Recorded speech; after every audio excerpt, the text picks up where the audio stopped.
la siguiente. Probablemente los deje salir temprano, dependiendo de cómo avancemos hoy, ¿sí? ¿Qué vamos a ver ahorita? Lo que vieron en correlación el día lunes, o sea, ayer. Ayer martes estuvimos nosotros. Sí, ayer. Ah, bueno, vale, lo vieron ayer. ¿Qué vieron en correlación? Hidratación. ¿Qué aprendieron ayer? Ajá. Y Que puede ser por la pérdida excesiva de Solo hidratación, sobre hidratación, ¿vieron o vieron el comportamiento electrolítico en cada una? ¿O solo sodio? Sodio, potasio. ¿Con potasio qué vieron?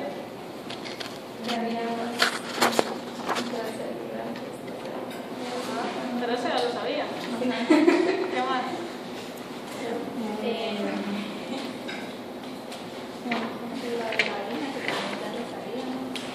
Ya lo sabían todo, El fluido más o menos es algo parecido. La deshidratación, supongo que se los mencionaron ayer, que es un síndrome. ¿Por qué? Porque no es solo un defecto, sino son muchos que van de la mano, que pueden ser ocasionados por trastorno del metabolismo de agua y electrolitos principalmente. Pero en general, todos los minerales y la pérdida de equilibrio ácido-base con múltiples alteraciones relacionadas entre sí.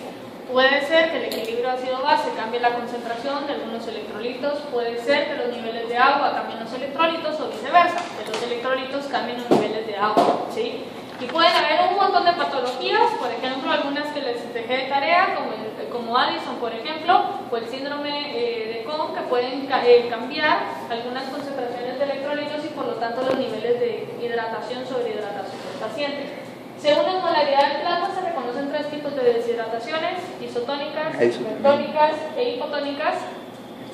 También lo vieron, que depende en base a la concentración de electrolitos que vayan perdidos de la mano con el agua. Si son iso, quiere decir que se está perdiendo igual agua, igual cantidad de electrolitos.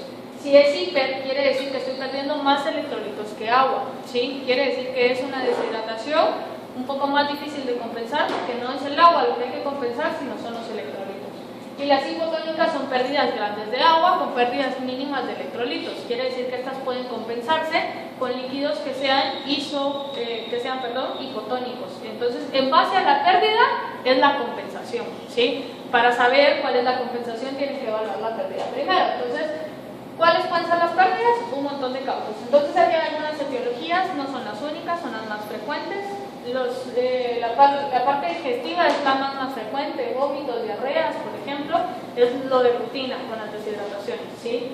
Como les decía, la deshidratación va a ser un síndrome generado principalmente por una patología de base, donde la patología de base puede ser, por ejemplo, un rotavirus, puede ser cólera, puede ser algo que esté ocasionando la pérdida de electrolitos.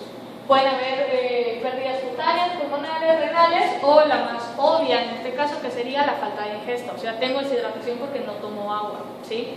Bueno, los síntomas se queda sed, que sería el primer síntoma, ¿sí? Si se compensa con la ingesta de agua, pues en teoría la deshidratación debería ser compensada en este punto. Se quedan cosas, el aparecimiento del pliegue cutáneo, disminución en la excreción de orina, porque todo el agua de la orina está siendo reabsorbida, y aumento en la osmolaridad plasmática en este caso, y de la orina también, ¿sí? En teoría la osmolaridad de la orina debería de aumentar antes que la osmolaridad plasmática, porque la reabsorción de agua es para compensar la osmolaridad plasmática, ¿sí? En base a todo lo que ya vimos de las reabsorciones de agua a nivel de nefrona, ¿sí? ¿Qué pasa con el resto de solutos que están disueltos en plasma? Pues bueno, si la osmolaridad plasmática aumentó, yo esperaría que la concentración aumentara, ¿sí? Si la concentración aumenta, entonces, en este caso, yo voy a ver que, por ejemplo, lo más frecuente de observar en una deshidratación es el aumento del hematocrito. ¿Qué es el hematocrito? El número de glóbulos rojos. Es el paquete eritrocitario, el número de glóbulos rojos en plasma, que se reporta como porcentaje, ¿sí?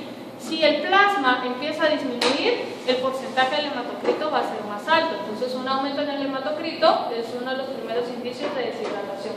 No es lo único que se va a concentrar, como les dije, se concentra todo en el plasma, entonces básicamente todas las sustancias van a estar aumentadas. Y luego tengo debilidades de termopostración que serían en casos de deshidrataciones un poco más graves, ¿sí? Lo del pliegue cutáneo es bien importante porque si se dan cuenta, lo del pliegue cutáneo, ¿se recuerdan cuando hablamos de los bebés que eran como turgentes, que tenían una gran cantidad de agua? Cuando se va perdiendo el agua, si ustedes se tocan el brazo y se siente el agua, ¿sí? O sea, se siente la turgencia a pesar de que no son tan bebés. Entonces acá, conforme se va perdiendo el agua, pues va apareciendo más el pliegue cutáneo cada vez. Entonces, mientras más grande sea el pliegue cutáneo, más fácil de agarrar, en este caso la deshidratación es más grave. Entonces, las deshidrataciones, según la gravedad, van a ser leves, moderadas y graves, y la proporción de líquidos y electrolitos decíamos que era lo que marcaba acá, pero si se fijan ya no lo estamos hablando como isotónico, hipotónico, hipertónico, sino en base a la concentración de sodio que tengamos, como isonatrémico, hiponatrémico, hipernatrémico, porque si se recuerdan, lo de isotónico o isoosmolar era en función a la cantidad de electrolitos, y el electrolito que importa acá, el más importante es el sodio, ¿sí? Entonces, dependiendo de las concentraciones de sodio. Las isoosmolares o isonatrémicas es cuando tenemos normal la concentración de sodio, pero ahí se quedan mucosas, el pliegue cutáneo, está todo lo que hablábamos antes. Las hiponatrémicas, la concentración de sodio está baja, y las hipernatrémicas, la concentración de sodio está alta, ¿sí? Bueno, aquí estaría como que la clínica de la deshidratación, donde yo puedo ver pulso, presión arterial, orina, boca, fontanela, ojos y la turgencia de la piel. La N en esta tabla representa lo normal. Entonces acá, lo que quiero que vean es que en la deshidratación leve, lo único que se ve afectado es la orina, y en este caso, las mucosas, ¿sí? Es una deshidratación tan baja que con agua se puede compensar. ¿Por qué? Porque todo está, en este caso, normal.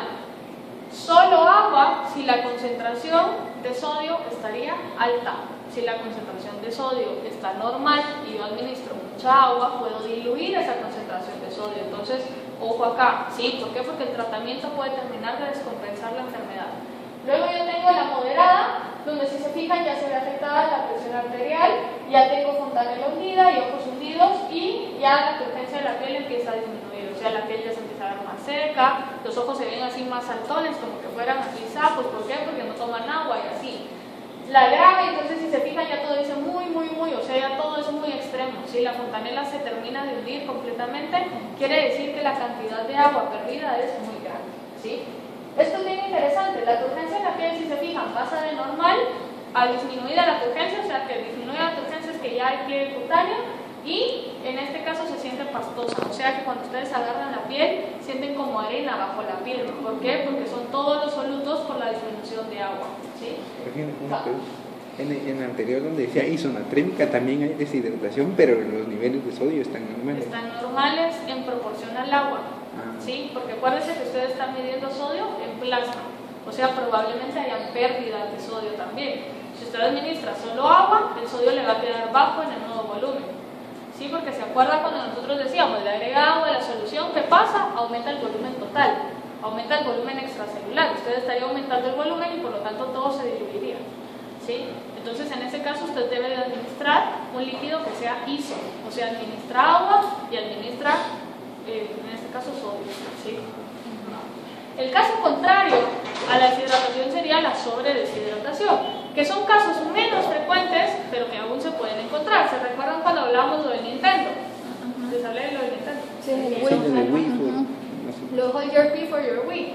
Era básicamente esto, o sea, la persona se muere, ¿por qué? Porque al final, cuando yo estoy tomando agua, el riñón lo que está tratando de hacer es compensar. Si se recuerdan, el riñón compensaba osmolaridad y compensaba volumen, ¿sí? Si yo estoy tomando mucha agua y tomo 1 litro de agua, yo esperaría que ese litro pase a aumentar el volumen extracelular. El riñón, para evitar de que aumente el líquido extracelular, va a compensar pasándolo al túbulo colector que vaya a la vejiga, ¿sí? Que se dé el estímulo de orinar y que en teoría esa agua salga del cuerpo.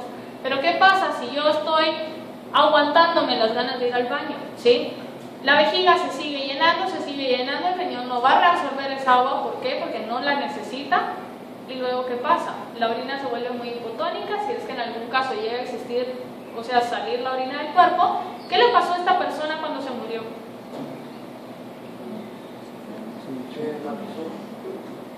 Ajá. ¿Qué más pasa? ¿Qué pasa con todos los solutos en la célula? ¿Qué le pasa a las células?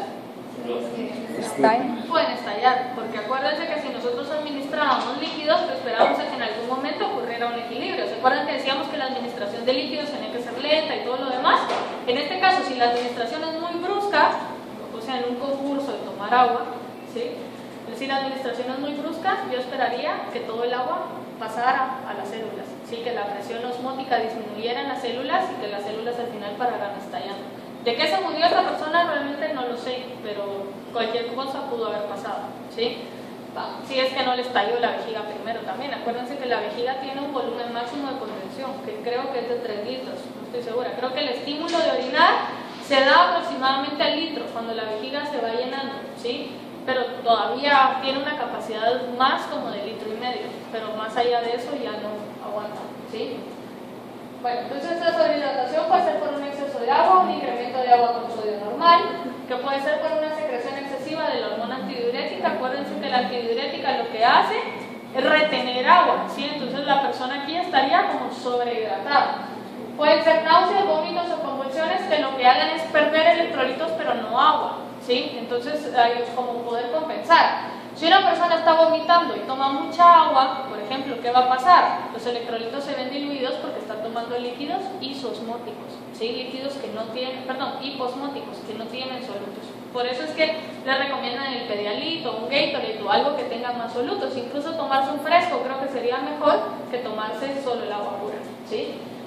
Luego tenemos acá el exceso de agua y sodio, que puede ser por retención, que puede generar expansión del volumen extracelular, que era lo que hablábamos. Si me tomo 1 litro de agua, tengo que sacar el litro para poder compensar el volumen, ¿sí? Bueno, el sodio entonces es considerado como un acuatocrito. ¿El acuatocrito a qué le suena? De agua. De agua, ¿sí? ¿A qué se parece la palabra? A hematocrito. El hematocrito era un porcentaje, ¿se acuerdan? El sodio entonces les puede servir para ustedes calcular la deshidratación, ¿sí? Entonces decimos acá, de la concentración del sodio depende la hidratación celular y existe una relación inversa entre su concentración y el grado de hidratación.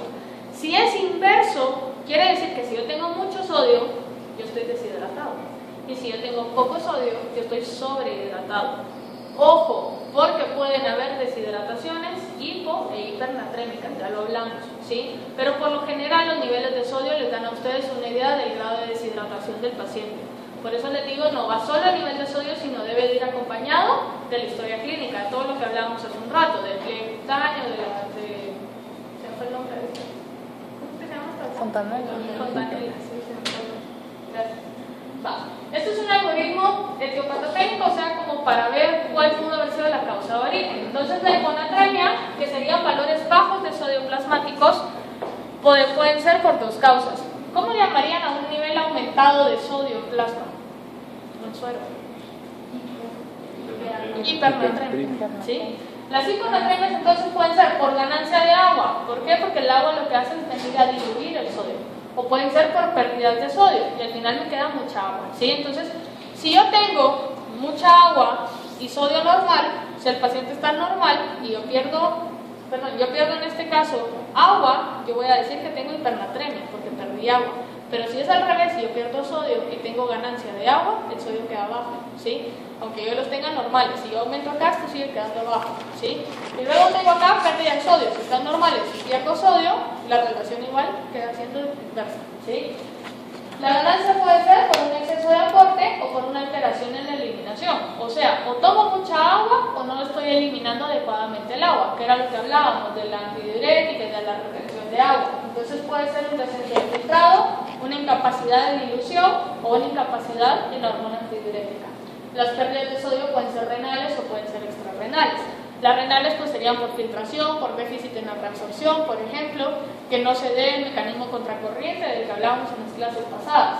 Las extrarrenales podrían ser vómitos o diarrea, por ejemplo, ¿sí?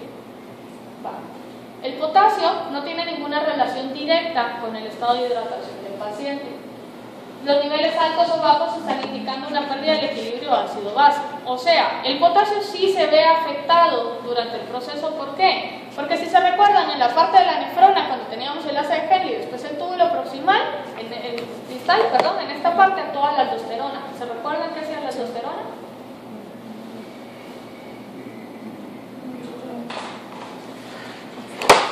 A ver, Diego, ¿qué hacía la aldosterona? Angiotensina emocional, ¿no?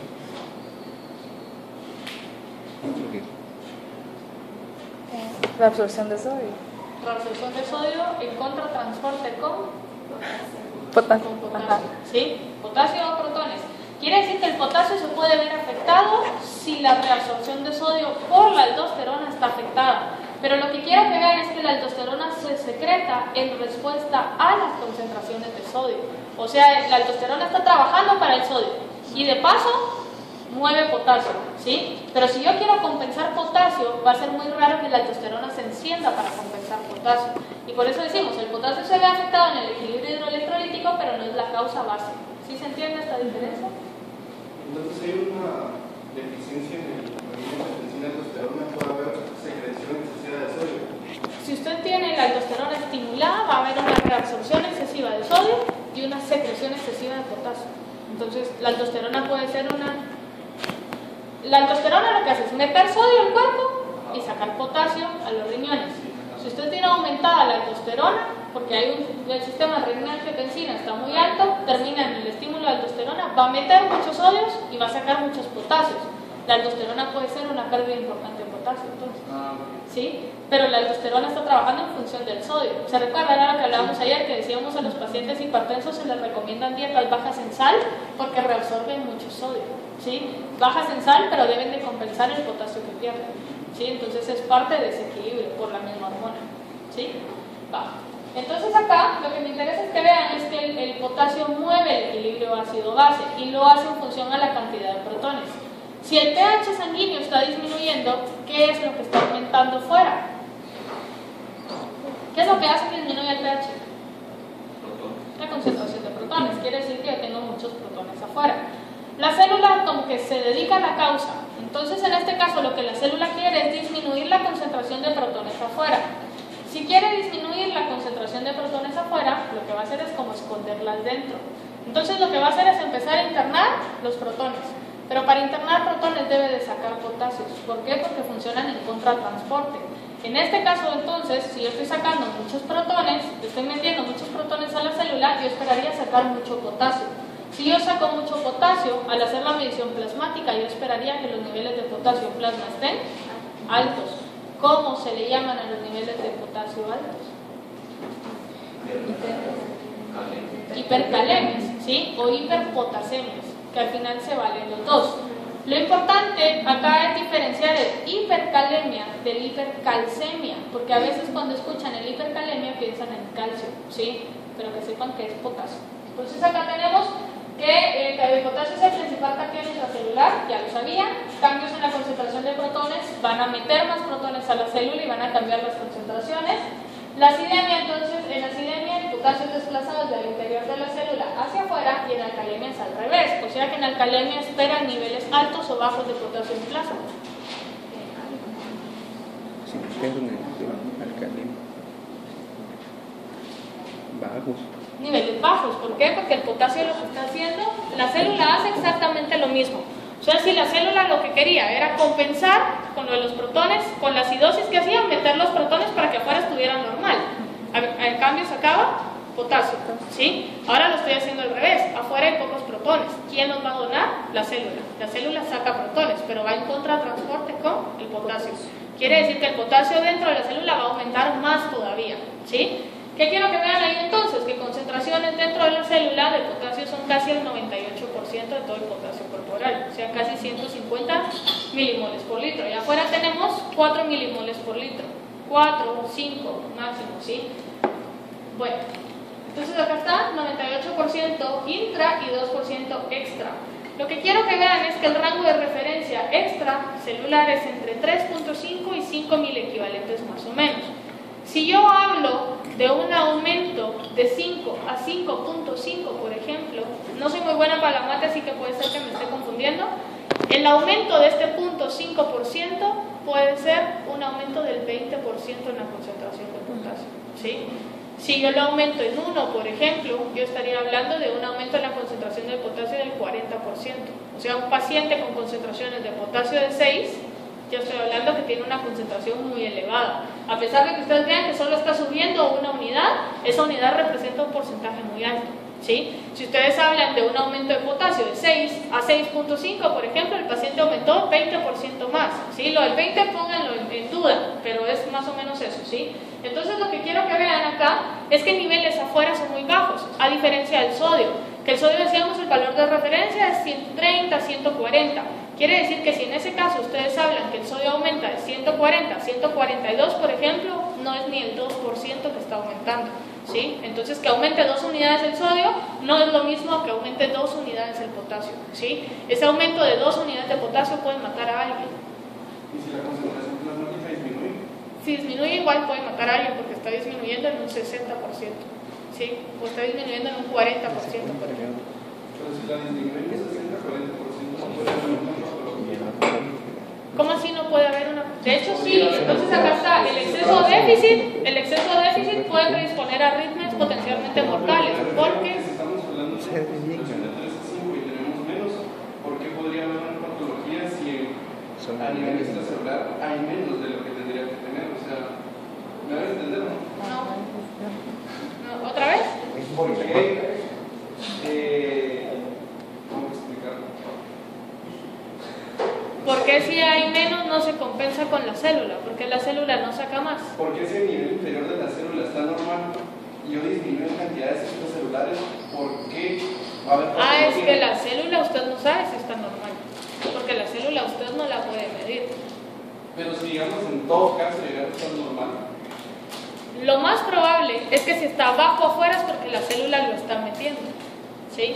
Que era lo que hablábamos ahorita, que la célula va a tratar de compensar los niveles de pH, porque para la célula el pH es más importante que el potasio. ¿Por qué? Porque el pH desnaturaliza absolutamente todas las proteínas, ¿sí? Entonces la célula automáticamente deja de funcionar si cambia el pH celular. ¿Qué pasa con el potasio? El potasio entonces funciona en el potencial de reposo, cuando se da la transmisión del impulso nervioso y todo. Quiere decir que en este caso, lo que recibe toda la parte del impulso nervioso, que básicamente serían todas las células, dejarían de recibirlo. Y por eso cuando hay cambios en los valores de potasio, lo primero es acalambrarse, por ejemplo, ¿sí?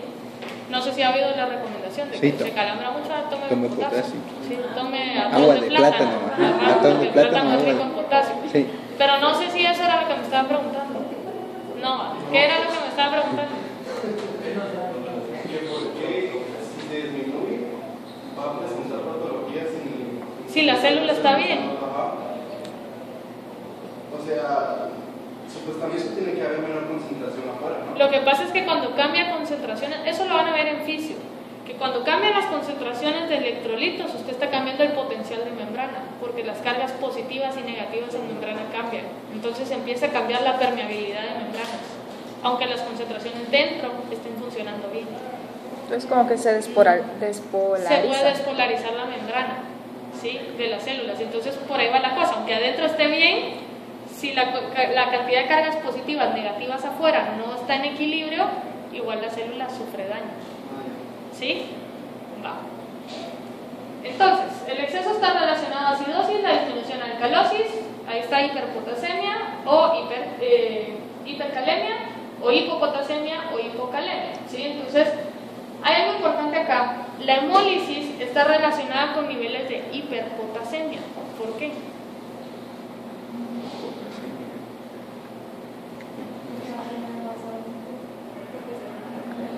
Porque se rompen. ¿Y qué pasa?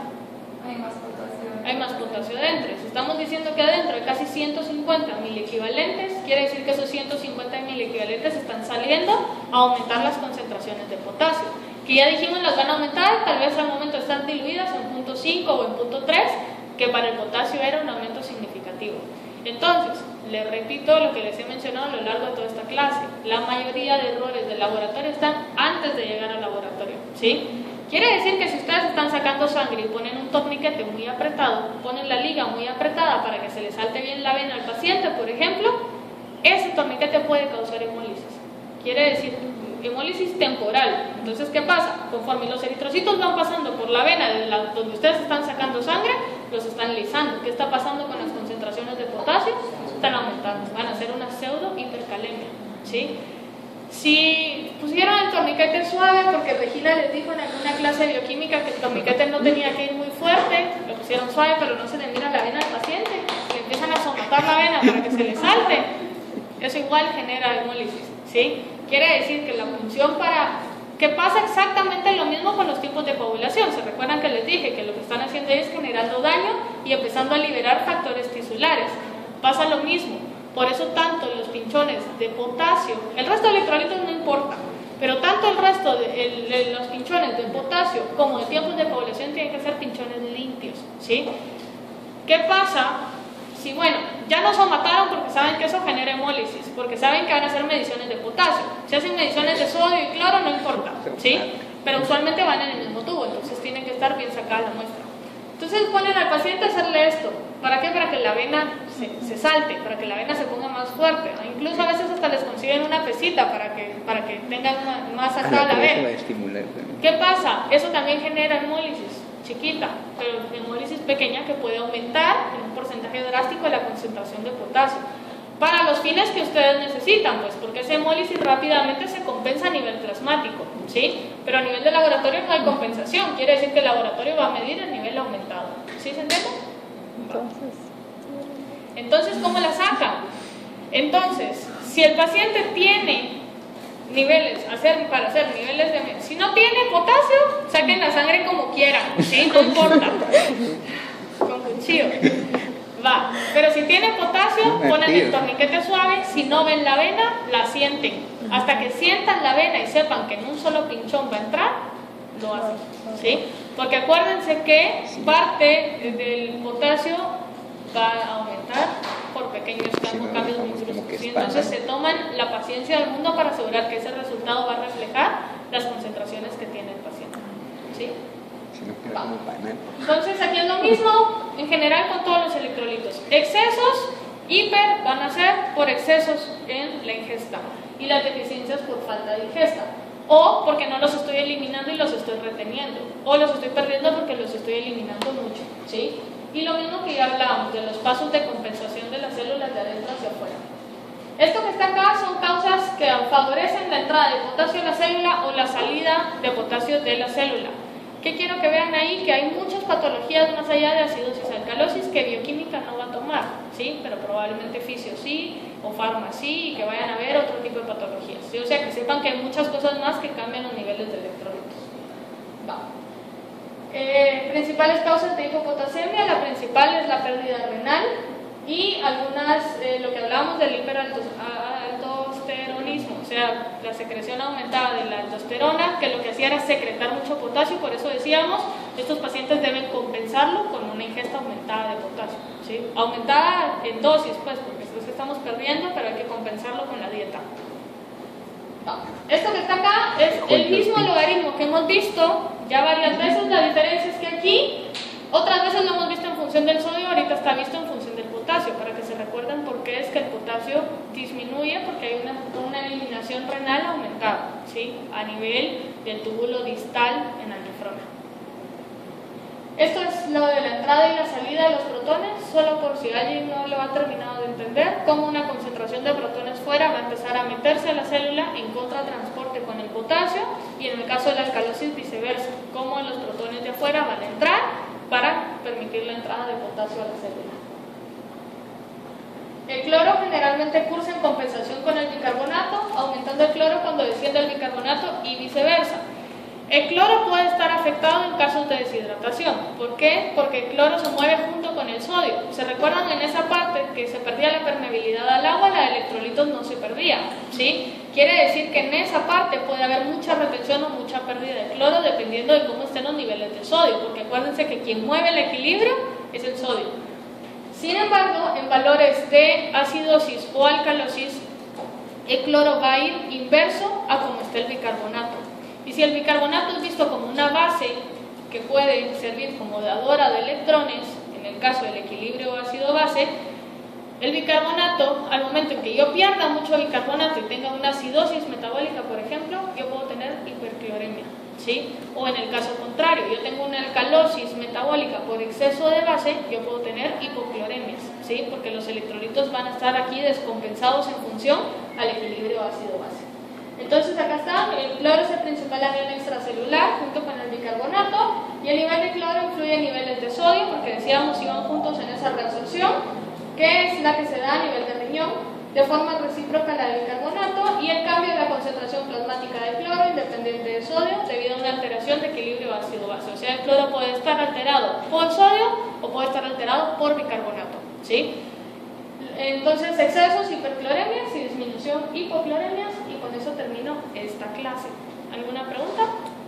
¿No? Va, entonces vamos a empezar con la otra presentación, que es la parte que les decía del capítulo 2, ¿sí? El capítulo 2 lo teníamos partido en dos clases diferentes. Ayer me acordé, lo he oído muchas veces, que la creatinina la asocian al cáncer de próstata. Cáncer de próstata. No he escuchado yo por qué. Sí, pero podría leer un poco, contarle.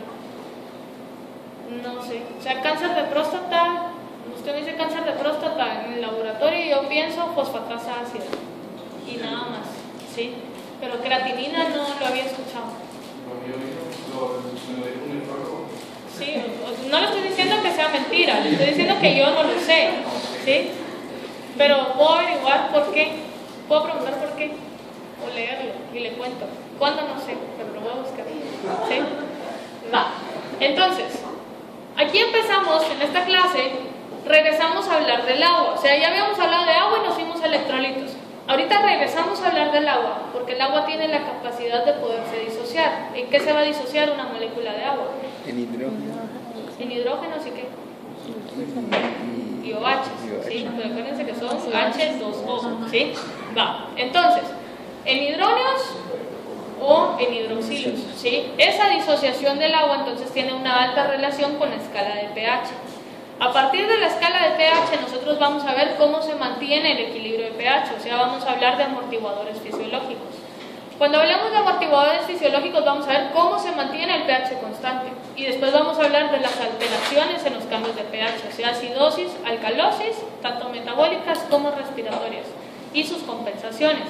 Y ahí va parte del equilibrio electrolítico también. Entonces, estos dos temas por lo general van de la mano, ¿sí? Entonces, era lo que les decía. Para este examen les voy a partir el capítulo 2 en 2, y lo de electrolitos y ácido base ya está partido en los capítulos de Beans que les di, ¿sí? Entonces, hoy les voy a mandar un correo, a qué hora no sé, pero les voy a mandar un correo diciéndoles qué páginas y qué es lo que tienen que leer para el parcial, ¿sí? Va.